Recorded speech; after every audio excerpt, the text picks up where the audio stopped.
5 heures de voyage depuis Bucarest, nous n'avons croisé quasiment personne, pas même la légende locale Dracula.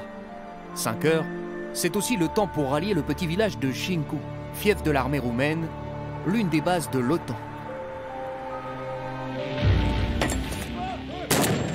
Maréchal des logis Evans, 28 ans. Capitaine Guillaume, 30 ans.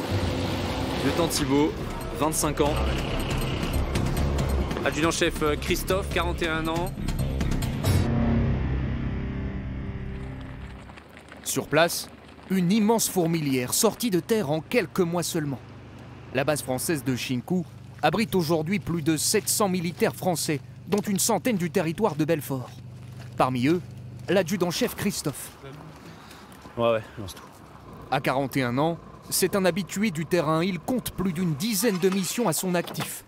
Le Liban, le Tchad, le Mali et désormais la Roumanie, où il devra rester 5 mois. C'est une expérience en plus qui est un peu différente parce que la posture n'est pas forcément celle qu'on a pu connaître avant. Là, on est sur un territoire qui est en paix. Donc c'est pas une zone hostile comme on a pu faire auparavant. Pourquoi nous, premier A? Parce que là, ici, on arme le mortier de 120, que vous verrez demain, mais on arme également le LRU, le lance-roquette unitaire. On est le seul régiment d'artillerie à le détenir. Ah, je vais essayer le deuxième. Ce matin-là, à quelques heures d'un exercice d'envergure, l'habituel chef des opérations s'improvise dépanneur radio. On a un problème technique au niveau des antennes, a priori, là. On est en train de régler le problème, qu'on soit prêt pour demain. En gros, ça, c'est la base de l'antenne. Et il y a un cordon qui vient se relier. Et souvent, ça se détale. T'as bien pris, donc là tu confirmes, t'es sur le poste débarqué, correct. 310 reçu, donc là je vais faire monter le PAMUX et sur ordre je te ferai faire Napoléon. On a identifié le problème, donc c'est le petit câble antenne là qui était défectueux. Donc peut-être la fiche ou voilà. Au pied des Carpates, la France a répondu à l'appel de ses alliés roumains en première ligne.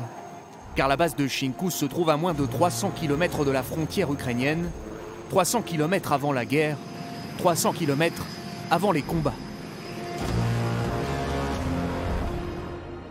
At the beginning you were army and now you are not, or from the beginning you are Air Force? No, from the beginning helicopter was in the Air Force.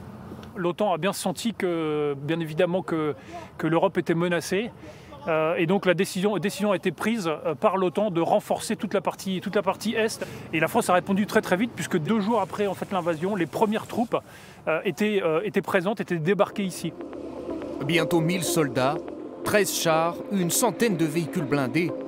En à peine un an, la France a mis les grands moyens en Roumanie, où elle se dit prête à répondre à n'importe quelle menace.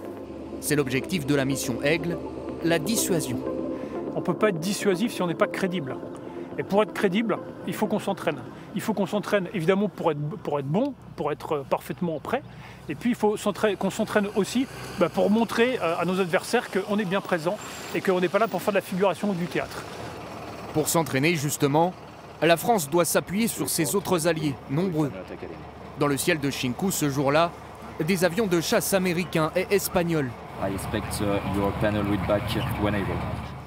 Leur mission, simuler une attaque au sol sur de faux ennemis, à la seule voix du lieutenant Thibault, jeune diplômé de Saint-Cyr. C'est toujours en anglais, là, toute la procédure est en anglais. Donc c'est parfois un peu, il faut s'adapter, c'est parfois un peu difficile, mais on est bien formé, donc ça se passe bien. Non, ça comme cuillère, mais après. Wow. On fait des choses qu'on ne ferait peut-être jamais en France. Et du coup, tout ça dans un climat quand même sérieux. Il y a quand même le conflit en Ukraine qui n'est pas très loin. Donc on s'entraîne vraiment. On est avant tout là pour s'entraîner, mais voilà, on s'entraîne sérieusement. Et on est vraiment là pour être prêt et le plus prêt possible en cas d'un éventuel conflit. À 25 ans, le lieutenant Thibault s'apprête à rentrer en France. Mais c'est déjà qu'il reverra très vite la Roumanie. L'armée française a prévu d'y maintenir ses troupes pour les 5 prochaines années, au moins.